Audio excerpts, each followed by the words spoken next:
बच्चों, आप सभी के आज कैप्टन मत्ता क्लासेस प्राइवेट लिमिटेड के ऑनलाइन क्लास में स्वागत है। आज हम आधुनिक भारत की शुरुआत करेंगे। जैसा कि इसके पहले की वीडियो में आपने देखा कि एंशिएंट इंडिया और मेडिवल इंडिया के सारे जो लेक्चर्स थे हमने आपको प्रोवाइड कर दिए हैं। अब आज से हम आधुनिक भारत की शुरुआत करने जा रहे हैं। तो आधुनिक भारत की शुरुआत के लिए कुछ महत्वपूर्ण बिंदुओं को आपको बताना जरूरी है। पहला सवाल यह उठता है कि आधुनिक भारत की शुरुआत कब से मानी जाती है। अगर इतिहास के कालखंडों को देखा जाए तो भारतीय इतिहास का अध्ययन करने के लिए इतिहासकारों ने इसे 3 भागों में विभाजित किया। Ancient India, medieval India and modern India, या प्राचीन काल का भारत, मध्यकालीन भारत और आधुनिक काल का भारत। इस तरीके से इसको डिवाइड किया गया है, लेकिन इसकी आप कोई डेड लाइन तय नहीं कर सकते। हाँ, अध्ययन की सुविधा के लिए इसको जरूर इतिहासकारों के द्वारा एक डेड लाइन तय की गई है। जैसे इसके पहले मैंने आपको बताया था कि जो एंशिएंट इंडिया का जो पार्ट है वो अर्ली पीरियड से लेकर के और हर्षवर्धन तक का जो काल है उसे जो है एंशिएंट इंडिया के अंतर्गत रखा गया। हर्षवर्धन के बाद से लेकर 1857 का जो रिवोल्ट हुआ था यहां तक इसे जो है मिडिवल इंडिया के अंतर्गत रखते हैं, जिसमें पूरा का पूरा सल्तनत पीरियड और मुगल पीरियड आता है। लेकिन ऐसा नहीं है कि 1857 से आप मॉडर्निटी की शुरुआत करेंगे या आप मॉडर्न एज की शुरुआत करेंगे। इसको थोड़ा सा और पहले आना पड़ेगा।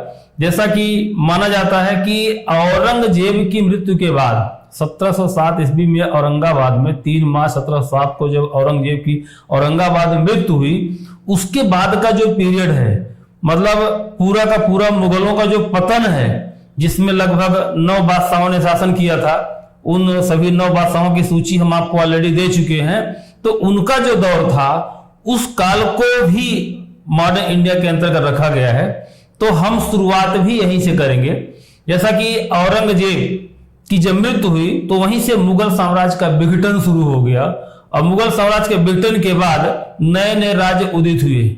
जैसे बंगाल एक नए राज्य के रूप में स्थापित हुआ, अवध राज्य की स्थापना हुई, दक्षिण में दक्कन राज्य स्थापित हुआ निजामों के नेतृत्व में। उसके बाद राजपूताना का क्षेत्र अलग हो गया, और दक्षिण में जो है एक नई सत्ता जो है मैसूर के रूप में आई थी, जिसमें हैदर अली ने शासन किया था। हालांकि ऐसे टॉपिक है कि इनको इंडिपेंडेंट तरीके से इनका अलग अलग अध्ययन करना पड़ेगा। उसके पंजाब का जो क्षेत्र था वहां पर रणजीत सिंह ने जो है सिखों का नेतृत्व किया था। तो इस तरीके से अगर देखा जाए तो पूरा का पूरा जो मुगल साम्राज्य था वह छोटे छोटे टुकड़ों में विभाजित हो गया। उत्तर भारत और दक्षिण भारत में छोटे छोटे स्वतंत्र राज्य स्थापित हो गए।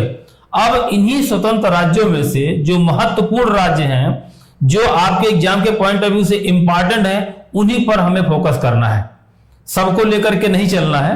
तो ऐसी स्थिति में आज हम आपको शुरुआत करेंगे बंगाल से, कि बंगाल के नवाब और ईस्ट इंडिया कंपनी। बंगाल के नवाब और ईस्ट इंडिया कंपनी को शुरू करें उसके पहले हम एक छोटी सी बात आपको और बता दें कि भारत में जो यूरोपियों का आगमन शुरू हुआ था, हालांकि इसके पहले की वीडियो हमने थोड़ा सा हिंट भी किया था कि भारत में जो यूरोपियों का आगमन जो हुआ था वो 15वीं सदी के उत्तरार्ध में शुरू हुआ था। अगर आप पीछे जाएं तो 15वीं सदी के उत्तरार्ध का जो पीरियड था उसमें उत्तर, हमने आपको बताया कि 15वीं शताब्दी का जो उत्तरार्ध था उस समय उत्तर भारत और दक्षिण भारत 2 अलग अलग क्षेत्र थे। उत्तर भारत में उस समय दिल्ली सल्तनत की सत्ता थी, जिसमें लोदियों का शासन था, और जो दक्षिण भारत था उसमें अलग छोटे छोटे राज्य थे। और उसी समय भारत में यूरोपियों का आगमन हुआ।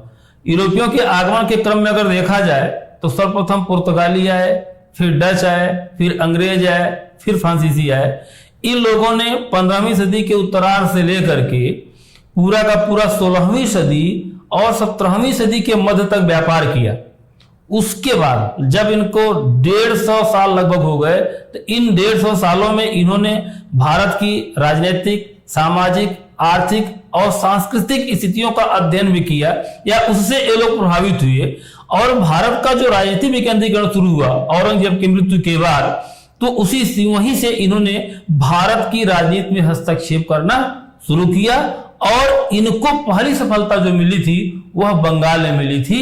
तो जो बंगाल में सफलता मिली थी उसी को लेकर के तो हम लोग इसकी शुरुआत करेंगे कि जैसे मैंने हेड डाला हुआ है कि बंगाल के नवाब और ईस्ट इंडिया कंपनी, और जो मैंने अभी यूरोपीय कंपनियों का जो जिक्र किया है इसके लिए हम एक अलग से वीडियो बना देंगे। एक छोटा सा पार्ट है, वो उतना इंपॉर्टेंट नहीं है, उसका एक छोटा सा वीडियो बना देंगे, उसमें आपको सारी चीजें क्लियर हो जाएंगी, उसमें आपको परेशान होने की जरूरत नहीं है।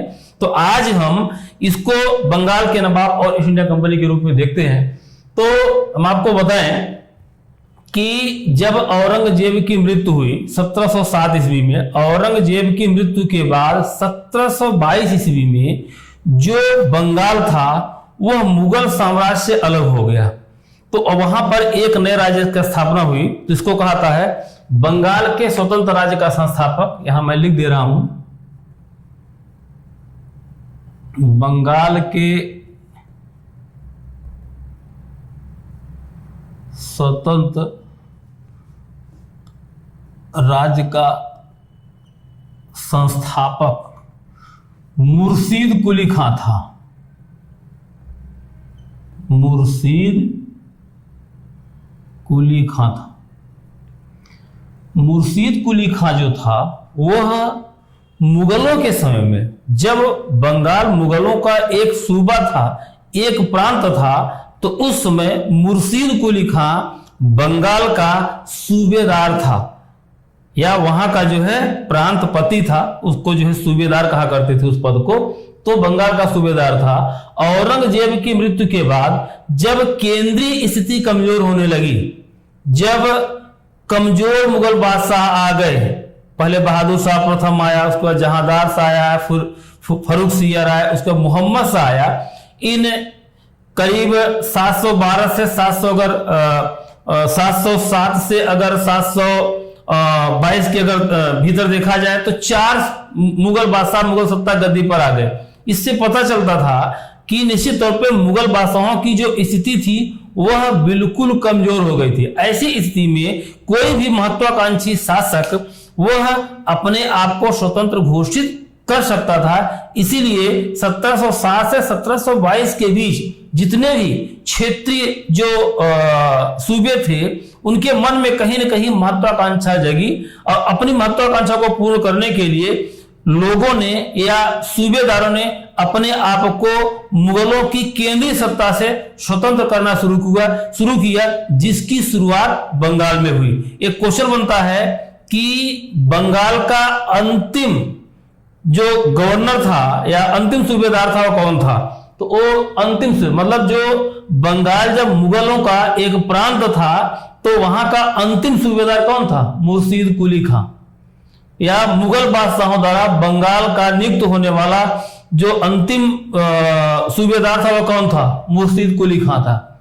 इसका मतलब था कि मुर्शीद कुली खां मुगल बादशाह के द्वारा नियुक्त होने वाला अंतिम सूबेदार था, और फिर इसी मुर्शीद कुली खां ने अपने आप को स्वतंत्र कर लिया और बंगाल को स्वतंत्र घोषित कर दिया। इसलिए कहा है कि बंगाल के स्वतंत्र राज्य का संस्थापक मुर्शीद कुली खां हुआ, और इसका उत्तराधिकारी जो था वह सुजाउद्दीन हुआ।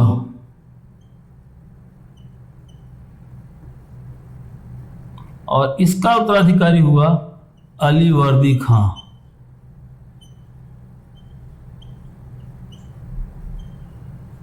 इसको ध्यान से समझिएगा। बंगाल के स्वतंत्र राज्य का संस्थापक मुर्शीद कुली खां, उसका उत्तराधिकारी सुजाउद्दीन और उसका उत्तराधिकारी अलीवर्दी खां।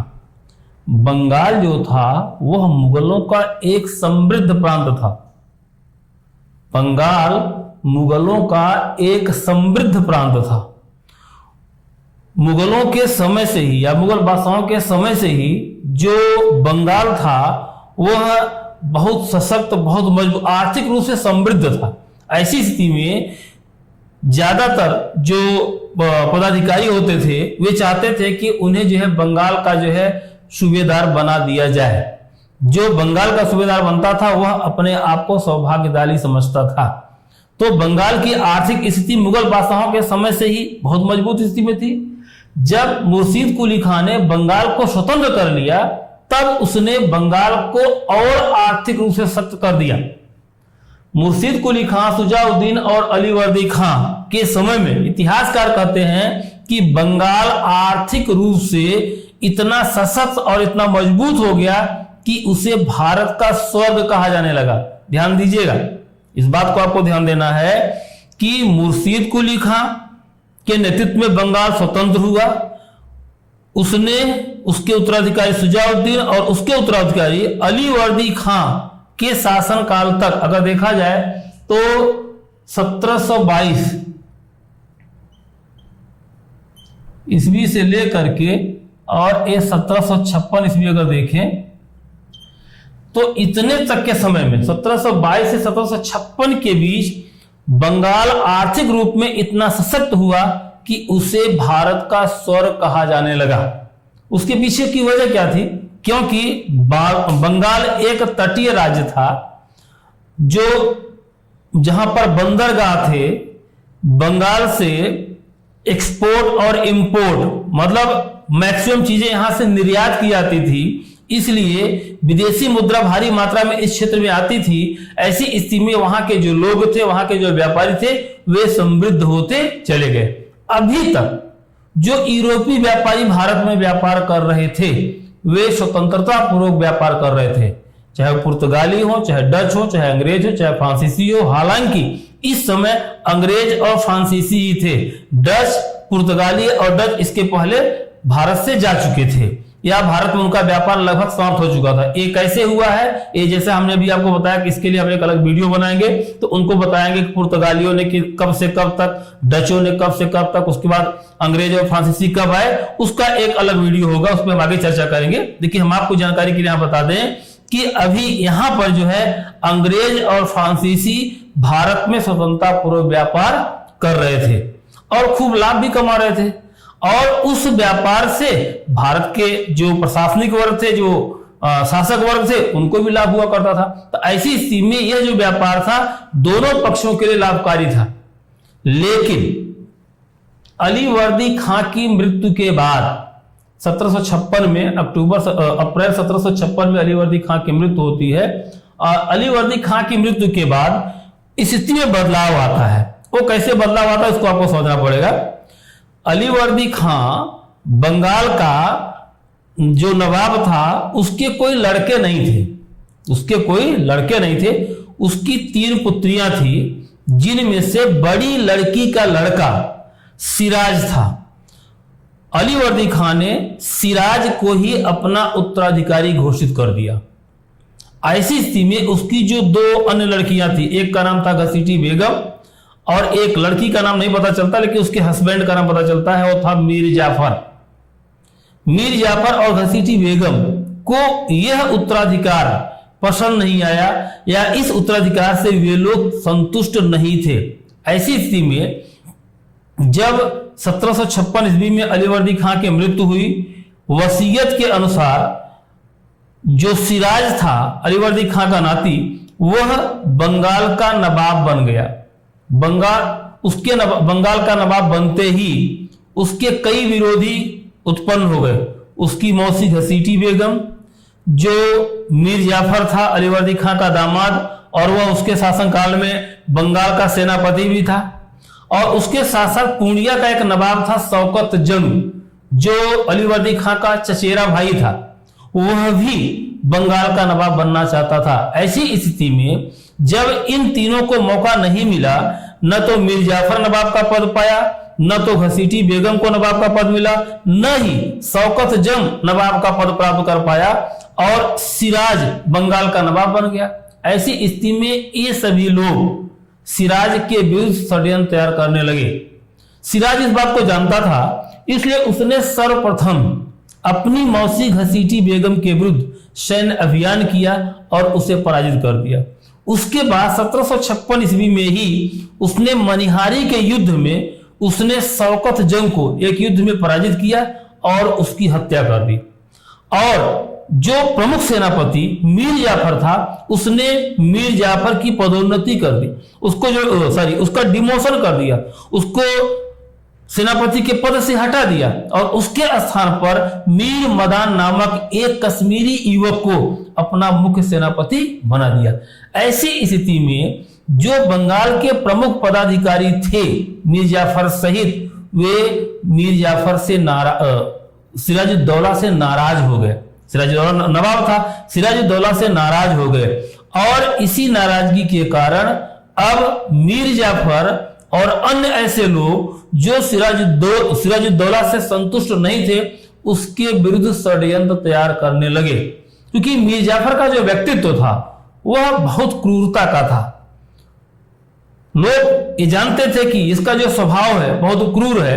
अगर इसने कहीं पर किसी को किसी अपराध के लिए दोषी पाया तो वह उसे कठोर से कठोर सजा देगा। ऐसी स्थिति में लोग नहीं चाहते थे कि सिराज बंगाल का नवाब बने। ऐसी स्थिति में लोगों ने उसके विरुद्ध षड्यंत्र तैयार करना शुरू कर दिया। अब दूसरी स्थिति आई, जो अंग्रेज थे, अभी अंग्रेज भारत में शांतिपूर्ण तरीके से व्यापार कर रहे थे, लेकिन जब बंगाल की जो आंतरिक राजनीतिक स्थितियां थी, जब इसका पता अंग्रेजों को लगा तो अंग्रेजों ने इस स्थिति का फायदा उठाना चाहा। अब इसी के पैरेलल एक घटनाक्रम और हम इसमें जोड़ते हैं, क्योंकि जिस समय बंगाल में सत्ता परिवर्तन हुआ उसी समय लगभग कर्नाटक में भी कर्नाटक की नवाबी को लेकर के वहां पर स्थितियां बदली।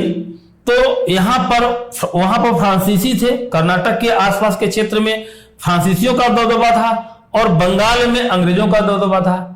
तो अंग्रेजों ने बंगाल की राजनीति में हस्तक्षेप किया और फ्रांसीसियों ने कर्नाटक या मद्रास के आसपास के क्षेत्रों में राजनीतिक हस्तक्षेप किया। ऐसी स्थिति में एक बार अंग्रेजी और फ्रांसीसी भी आपस में एक दूसरे के आमने सामने हो गए। इस क्रम में अंग्रेजों और फ्रांसीसियों के विरुद्ध कर्नाटक क्षेत्र में 3 युद्ध हुए, जिसे कर्नाटक युद्ध कहा जाता है। कर्नाटक युद्ध का भी जिक्र हम बाद में करेंगे, आगे जब हम इसको आपको बताएंगे, जब फ्रांसीसी ईस्ट इंडिया कंपनी को पढ़ाएंगे तो उसमें कर्नाटक युद्ध का जिक्र करेंगे। लेकिन यहां थोड़ा बता देना जरूरी है कि यहां पर अब अंग्रेज और फ्रांसीसी ये दोनों आपस में अपने राजनीतिक प्रभुत्व को बढ़ाने के लिए आपस में संघर्षरत हुए। इस संघर्ष में कर्नाटक के प्रथम और द्वितीय युद्ध में जो फ्रांसीसी थे वे अंग्रेजों पे भारी पड़े, लेकिन जब कर्नाटक का तृतीय युद्ध हुआ तो इस युद्ध में अंग्रेजों ने फ्रांसीसियों को पराजित कर दिया और कर्नाटक के तृतीय युद्ध के बाद ही भारत से फ्रांसीसियों का व्यापारिक प्रभुत्व लगभग समाप्त हो गया। जब कर्नाटक का युद्ध हुआ था, कर्नाटक के प्रथम और द्वितीय युद्ध में अंग्रेजों की हार हुई थी। ऐसी स्थिति में ब्रिटेन से लॉर्ड क्लाइव के नेतृत्व में एक विशेष सैन्य टुकड़ी भारत भेजी गई थी।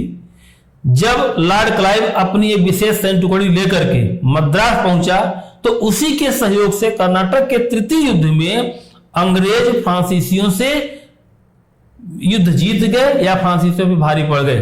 कर्नाटक के तृतीय युद्ध के बाद अब जो अंग्रेज थे अब वे जो है बंगाल की ओर रुख किए, क्योंकि बंगाल में भी कुछ प्रमुख घटनाक्रम घटित हो चुके थे। वो क्या है उसको आप सुन लीजिए। जैसे जब सिराजुद्दौला बंगाल का नवाब बना तो उसके जो विरोधी थे वे सब उसके भी षड्यंत्र करने लगे। ऐसी स्थिति में अंग्रेजों ने इसका फायदा उठाया और अंग्रेजों का एक प्रसिद्ध जो फोर्ट विलियम किला था बंगाल में, उसके चारों तरफ वो लोग चार दीवारी बनाने लगे। ऐसी स्थिति में नवाब ने अंग्रेजों को सुरक्षा दीवार बनाने से रोका, क्योंकि जो नवाब था वो अंग्रेजों से चिढ़ा भी हुआ था, वह उनसे जो है रुष्ट था। वजह यह थी कि जब सिराजुद्दौला का राज्याभिषेक हुआ था तो वहां पर अंग्रेज दरबार में उपस्थित होकर अपनी स्वामी भक्ति व्यक्त नहीं किए थे। यह परंपरा बन गई थी। जो अंग्रेज व्यापारी थे भारत में जो व्यापार कर रहे थे, जब कभी भारत के किसी राज्य क्षेत्र में सत्ता परिवर्तन होता था तो अपनी स्वामी भक्ति व्यक्त करने के लिए ये यूरोपीय व्यापारी दरबार में उपस्थित होकर नवाबों को, बादशाहों को नजराना पेश करते थे, उपहार देते थे। लेकिन यहां पर अंग्रेजों ने ऐसा नहीं किया।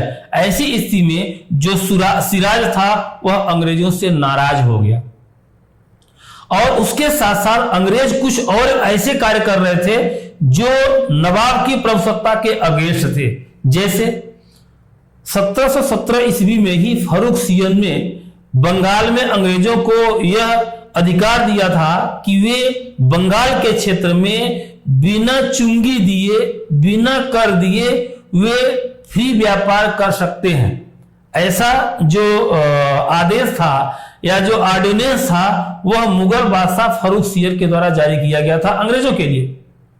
तो जो दस्तक या जो फ्री पास अंग्रेजों को मिला हुआ था, अंग्रेज व्यापारी भारत में उस दस्तक का दुरुपयोग कर रहे थे।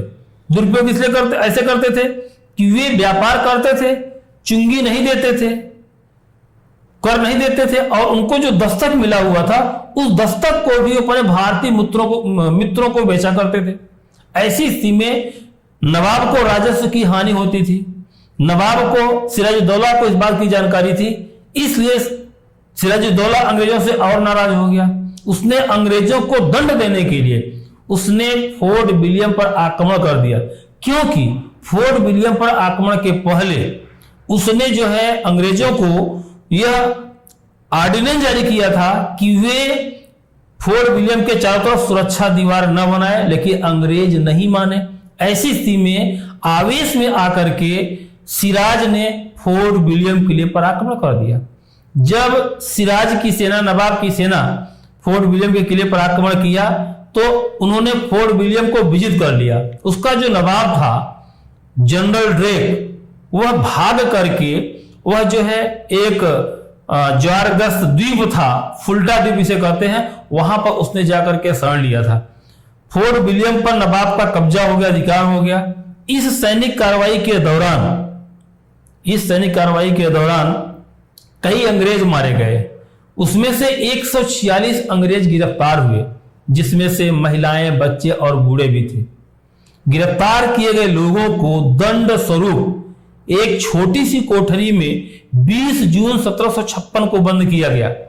20 जून 1756 को बंद किया गया और सुबह जब कोठरी खोली गई तो उसमें से सिर्फ 23 लोग जिंदा निकले। इस घटना को इतिहास में बंगाल की काल कोठरी घटना कहते हैं। इसको नोट करना है, इसको लिखे, बंगाल की काल कोठरी की घटना।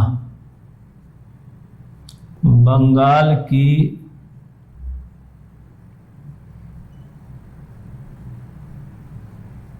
काल कोठरी की घटना।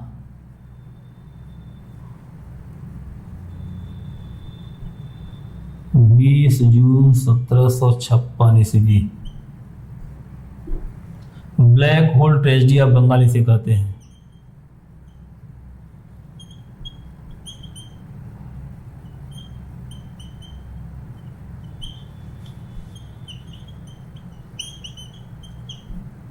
बहुत इंपॉर्टेंट पॉइंट है, अक्सर पूछा भी जाता है कि बंगाल की कालकोठरी घटना क्या थी। तो बंगाल की कालकोठरी घटना यही थी कि जब नवाब सिराजुद्दौला ने फोर्ट विलियम किले पर अधिकार किया। किसने किया था? फोर्ट विलियम, यहां मैं लिख दे रहा हूं, फोर्ट विलियम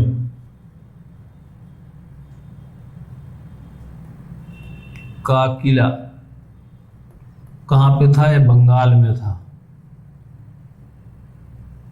जब फोर्ट विलियम के किले पर अधिकार किया था तो उसी समय 146 अंग्रेज गिरफ्तार किए गए। गिरफ्तार किए गए लोगों को दंड स्वरूप एक छोटी सी कोठरी में बंद किया गया। रात भर रखने के बाद सुबह जब कोठरी को खोला गया उसमें से सिर्फ 23 लोग जिंदा निकले। 123 लोग गर्मी और उमस से मर चुके थे। तो इस घटना को इतिहास में बंगाल की कालकोठरी घटना कहा जाता है। अब हुआ यह था कि जब नवाब ने फोर्ट विलियम पर अधिकार कर लिया तो फोर्ट विलियम पर अधिकार करने के बाद वह जो है राजधानी मुर्शिदाबाद लौट गया। जो राजधानी थी, जो बंगाल की राजधानी थी वह मुर्शिदाबाद थी, तो राजधानी मुर्शिदाबाद लौट गया। उसके बाद उसने जो फोर्ट विलियम किला था, फोर्ट विलियम किले की जिम्मेदारी अपने एक अधिकारी को सौंप करके वहां चला गया। तो अधिकारियों ने ही ये सब काम किया था, जिनको जिम्मेदारी सौंप के गया था उन्हीं लोगों ने दंडस्वरूप अंग्रेजों को जो है इस प्रकार से घटनाक्रम से आगे बढ़ाया। परिणाम में हुआ कि ये घटना घटित हुई, इसमें नवाब की बदनामी भी हुई और अंग्रेज इससे काफी उससे नवाब से चिढ़ भी गए। इसी का परिणाम था कि आगे चल करके नवाब के विरुद्ध अंग्रेज षड्यंत्र तैयार किया और षड्यंत्र में फिर आगे चल करके नवाब की हत्या भी की गई। इसके बाद ये घटनाक्रम घटित हुआ जब फोर्ट विलियम के पतन का समाचार मद्रास पहुंचा। तब तक वहां, जैसे अभी मैंने चर्चा किया था कि लॉर्ड क्लाइव आ चुका था। अब लॉर्ड क्लाइव अपनी उस सेना को लेकर के, जिस सेना की सहायता से उसने फ्रांसीसियों को कर्नाटक के तृतीय युद्ध में पराजित किया था, अब वह अपनी सेना लेकर के कलकत्ता की ओर रवाना हुआ और वह कलकत्ता पहुंच गया। कलकत्ता पहुंचकर उसने सर्वप्रथम जो फोर्ट विलियम किले का किलेदार था, जिसके संरक्षण में किले को रखा गया था, उस किलेदार को उसने घूस देकर खरीद लिया। उसकी यह पहली सफलता थी। जो लॉर्ड क्लाइव था बहुत कूटनीतिक व्यक्ति था, वह हर परिस्थितियों को जो है आकलन करके साम दाम दंड भेद सब तरीके से मतलब जो है अपना कार्य करता था। बहुत कूटनीतिक व्यक्ति था। उसने फोर्ट विलियम पर अपना अधिकार कर लिया। जब नवाब के पास यह सूचना पहुंची कि फोर्ट विलियम पर अंग्रेजों का पुनः कब्जा हो गया, ऐसी स्थिति में जो नवयुवक नवाब सिराजुद्दौला था वह तैश में आ गया, आवेश में आ गया। आवेश में आकर के उसने एक बार पुनः फोर्ट विलियम पर आक्रमण कर दिया, लेकिन इस बार उसका मुकाबला लॉर्ड क्लाइव से हुआ, जो एक कूटनीतिक व्यक्ति था, बहुत चालाक था। युद्ध हुआ और इस युद्ध में लॉर्ड क्लाइव ने नवाब की सेना को पराजित कर दिया। इस युद्ध में नवाब ने लॉर्ड क्लाइव की सेना को पराजित कर दिया और उसने फिर लॉर्ड क्लाइव ने नवाब को संधि करने के लिए मजबूर किया। तो एक संधि होती है कलकत्ता में जिसे अलीनगर की संधि कहा जाता है। इसको आप नोट कर लीजिए। पूछा अलीनगर की संधि कब हुई थी?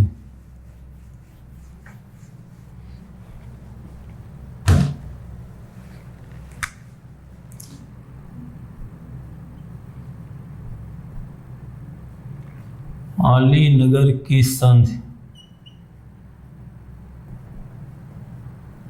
9 फरवरी 1757 ईस्वी सिराज और क्लाइव के बीच।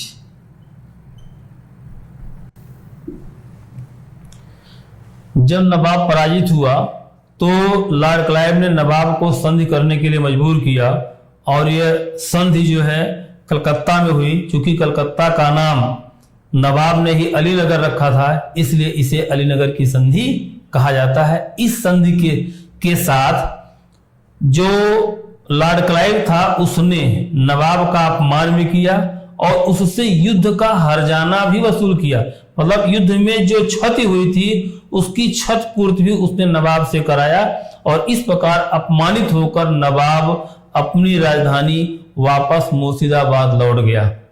अब कलकत्ता में रहते हुए लॉर्ड क्लाइव ने जो नवाब के विरोधी से उन सब से संपर्क स्थापित किया, जिसमें मीर जाफर और बंगाल का प्रसिद्ध व्यापारी जिसे जगत सेठ कहा जाता था, उसका नाम था मानिक चंद, उससे संपर्क स्थापित किया। और जो उससे नाराज हुए लोग थे उन सभी से उसने संपर्क स्थापित किया और उसके बाद उसने नवाब के विरुद्ध षड्यंत्र तैयार किया। लॉर्ड क्लाइव इस फिराक में था कि एक ऐसा व्यक्ति मिले जो उनके इशारे पर, जो अंग्रेजों के इशारे पर काम कर सके और जल्द ही मीर जाफर के रूप में उसे एक जो है व्यक्ति मिल गया और उसने अंग्रेजों के कहा अनुसार कार्य करना शुरू किया। क्योंकि जो मीर जाफर था वह भी नवाब के द्वारा अपमानित किया गया था। इसलिए उसने अंग्रेजों के साथ मिलकर के नवाब के साथ षड्यंत्र किया और उस षड्यंत्र के बाद उसे बंगाल में नवाब का पद प्राप्त हुआ। तो ऐसी स्थिति में अब स्थिति ये उत्पन्न हुई कि नवाब को एक बार पुनः कैसे उकसाया जाए। नवाब को उकसाने के लिए जो अंग्रेज थे उसने फ्रांसीसियों की बस्ती पर आक्रमण कर दिया। बंगाल में कासिम बाजार फ्रांसीसियों की एक बस्ती थी, उस बस्ती पर अंग्रेजों ने अटैक कर दिया। अब चूंकि जो अंग्रेज थे, जो फ्रांसीसी थे, वो सभी के सब बंगाल में थे, नवाब के संरक्षण में थे, तो नवाब का दायित्व बनता था कि वह दोनों को संरक्षण प्रदान करे। जब अंग्रेजों ने कासिम बाजार के विरुद्ध कार्रवाई कर दी तो नवाब तैश में आ गया। तैश में आकर के उसने एक बार पुनः बंगाल पर कलकत्ता पर आक्रमण करने की योजना बनाई। अब इस योजना में जब वह आवेश में आया तो इस योजना में मीर जाफर अंग्रेजों से मिल करके अब नवाब के विरुद्ध जाकर के नवाब को अंग्रेजों के विरुद्ध भड़काया और उसे युद्ध के लिए तैयार किया। नवाब अंग्रेजों से बदला लेने के लिए अलीनगर की जो संधि हुई थी, जो अपमान हुआ था, उसका बदला लेने के लिए एक बार पुनः आवेश में आया और अपनी सेना लेकर के वह कलकत्ता की ओर बढ़ा और इधर से अंग्रेजी सेना मुर्शिदाबाद की ओर बढ़ी। इस प्रकार अंग्रेजी सेना और नवाब की सेना का मुकाबला प्लासी नामक स्थान पर हुआ। 23 जून 1756 को 23 जून 1757 ईस्वी को प्लासी नामक स्थान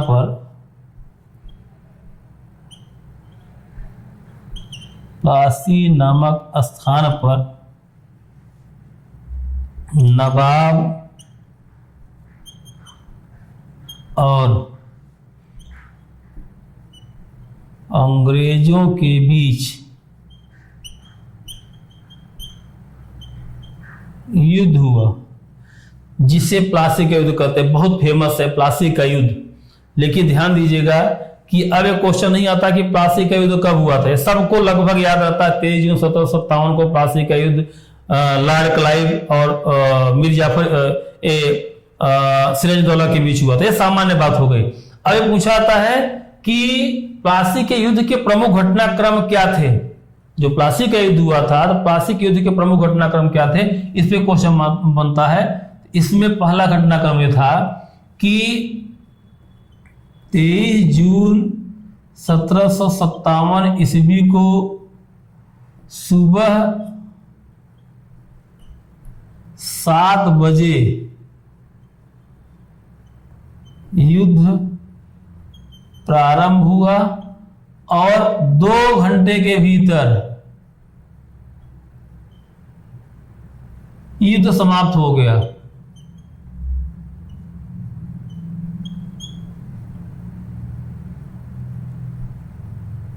मतलब महत्वपूर्ण पॉइंट है। 23 जून 1757 को सुबह 7 बजे युद्ध प्रारंभ हुआ और 2 घंटे के भीतर ही युद्ध समाप्त हो गया। दूसरी घटना क्या थी? दूसरी घटना यह थी कि युद्ध के पहले घंटे में ही जो मीर जाफर का प्रमुख सेनापति था मीर मदान युद्ध करते हुए मारा गया। मीर मदान युद्ध करते हुए मारा गया। तीसरी घटना क्या थी कि नवाब ने जब मीर मदान शहीद हो गया, उसकी मृत्यु हो गई, तब नवाब ने अपने अधिकारियों की बैठक की। नवाब ने युद्ध के दौरान अधिकारियों की बैठक की। अधिकारियों की बैठक की। चौथा घटनाक्रम क्या हुआ कि जो षड्यंत्रकारी मीर जाफर था उसने नवाब को सलाह दिया कि आप 2000 घुड़सवार सैनिक लेकर के राजधानी वापस लौट जाए। अब जो नवाब था वह 2000 घुड़सवार सैनिक लेकर के वापस राजधानी लौट गया और उसके वापस जाते ही युद्ध खत्म हो गया। वजह क्या थी? क्योंकि नवाब ने युद्ध के पहले अपनी सेना को 3 टुकड़े में विभाजित किया था। एक का नेतृत्व मीर मदान को सौंपा था, एक का नेतृत्व उसने मीर जाफर को सौंपा था और एक टुकड़ी का नेतृत्व उसने स्वयं संभाला था। मीर मदान युद्ध प्रारंभ होते ही शहीद हो गया। जो नवाब था वह अपनी सेना लेकर के वापस चला गया। जो मीर जाफर था अंग्रेजों से मिला हुआ था, उसे युद्ध तो करना ही नहीं था। ऐसी स्थिति में ये घटनाक्रम जो थे, इस घटनाक्रम पे क्वेश्चन आते हैं कि 1757 में 23 जून 1757 को जो प्लासी का युद्ध हुआ था, उस युद्ध के प्रमुख घटनाक्रम निम्नलिखित में से कौन थे? तो ये सारी बातें हमने आपको बता दी। तो चौथा पॉइंट इसमें नोट कर देता हूं कि नवाब के वापस जाते ही मीर जाफर ने नवाब को राजधानी लौटने की सलाह दी। राजधानी लौटने की सलाह दी, ये हो गया। और जब वो वापस लौट गया, ये तो अपने आप खत्म हो गया। तुरंत मीर जाफर जाकर के लॉर्ड क्लाइव से मिला और उसे जीत की बधाई दी। तो ये प्रमुख घटनाक्रम थे। अब इसके बाद अब प्लासी के युद्ध के संदर्भ में इतिहासकारों ने जो पॉइंट लिखे हुए हैं, जो अपने मतलब जो है विचार प्रकट किए हैं, कहते हैं कि प्लासी के युद्ध में युद्ध हुआ ही नहीं था। वास्तविकता भी है, प्लासी का जो युद्ध था वह युद्ध था ही नहीं, वो तो पूरा का पूरा एक षड्यंत्र था। इस षड्यंत्र में मीर जाफर ने सिराजुद्दौला के विरुद्ध अंग्रेजों के साथ मिलकर के षड्यंत्र किया। या आप ये कह सकते हैं कि बंगाल का नवाब का पद प्राप्त करने के लिए मीर जाफर ने बंगाल को अंग्रेजों के हाथ गिरवी रख दिया। अगर इस तरीके से अगर इसका एनालिसिस किया जाए कि जो प्लासी का युद्ध हुआ था वह प्लासी का युद्ध था या नहीं, तो प्लासी का युद्ध तो था, प्लासी में तो पूरा पूरा षड्यंत्र हुआ था। अब ऐसी स्थिति में षड्यंत्र क्यों हुआ? बंगाल का नवाब पद प्राप्त करने के लिए। तो यहां पर इसका जो कंक्लूजन निकल करके आता है कि प्लासी में युद्ध कभी हुआ ही नहीं, युद्ध वहां पर तो पूरा का पूरा षड्यंत्र हुआ था। और षड्यंत्र की जो वजह थी वो बंगाल की नवाबी थी, क्योंकि मीर जाफर बंगाल का नवाब बनना चाहता था। बंगाल का नवाब प्राप्त करने के लिए, नवाबी का पद प्राप्त करने के लिए उसने अंग्रेजों के साथ मिल करके नवाब के विरुद्ध षड्यंत्र किया और उसने बंगाल को अंग्रेजों के हाथ गिरवी रख दिया। ये प्रमुख घटनाक्रम थे। प्लासी का युद्ध खत्म हो गया।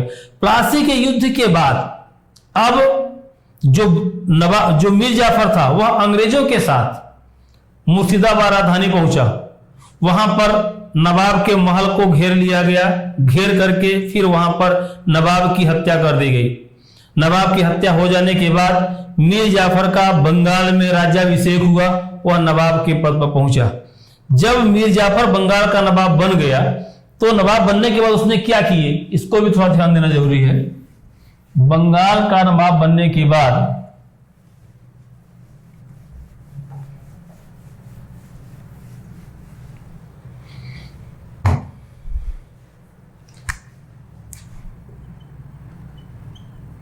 30 जून 1757 ईस्वी को मीर जाफर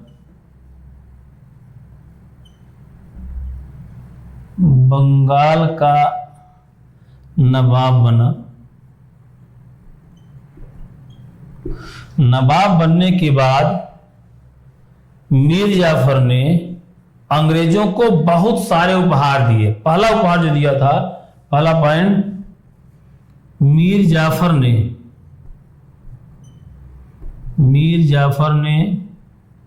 24 परगना क्षेत्र की जमींदारी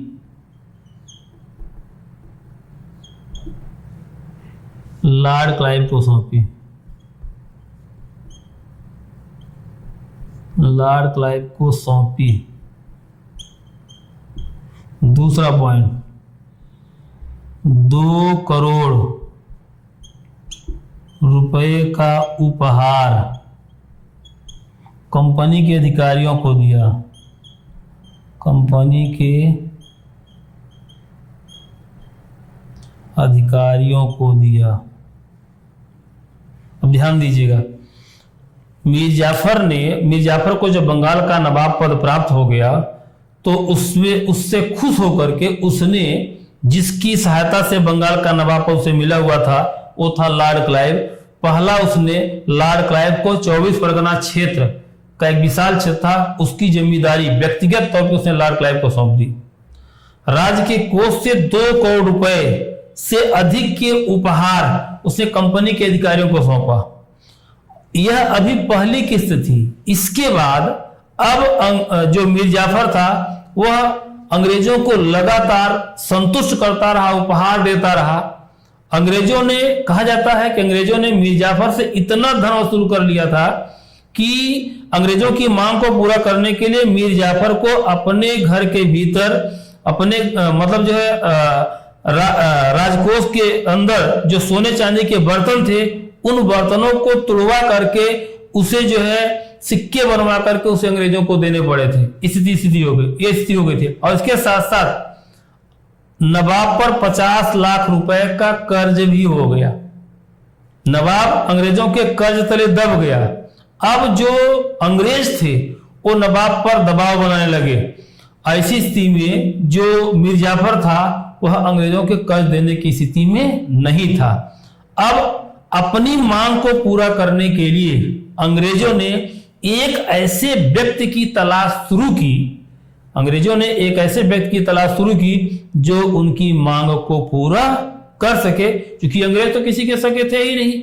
उनको तो सिर्फ आर्थिक लाभ कमाना था। उनसे कोई न तो मीर जाफर से इमोशनल अटैचमेंट था, न ही किसी अन्य से। उनको तो सिर्फ अपनी मतलब जो है महत्वाकांक्षा को पूरा करना था। उनका उद्देश्य था डिवाइड एंड रूल, जो उनकी पॉलिसी थी बांटो और राज करो। इसी के तहत वे जो है कार्य कर रहे थे। अब अलग बात है कि भारत का जो शासक वर्ग था इस बात को नहीं समझ पाया और उनके जाल में फंसता चला गया। अब यहां पर अंग्रेज इस तलाश में लग गए कि ऐसा कौन सा व्यक्ति है जो उनकी पैसों की मांग को पूरा करे और उसके बदले में अंग्रेज उसे बंगाल का नवाब पद दिलाए। ऐसी स्थिति में मीर जाफर का दामाद मीर कासिम बंगाल का नवाब पद प्राप्त करने के लिए आता है। तो मीर कासिम पर हम अगले वीडियो में चर्चा करेंगे कि मीर कासिम का कैसे बंगाल का नवाब बना और जो है किस तरीके से उसने जो है अंग्रेजों के साथ कार्य किया। तो इस वीडियो में इतना ही। धन्यवाद।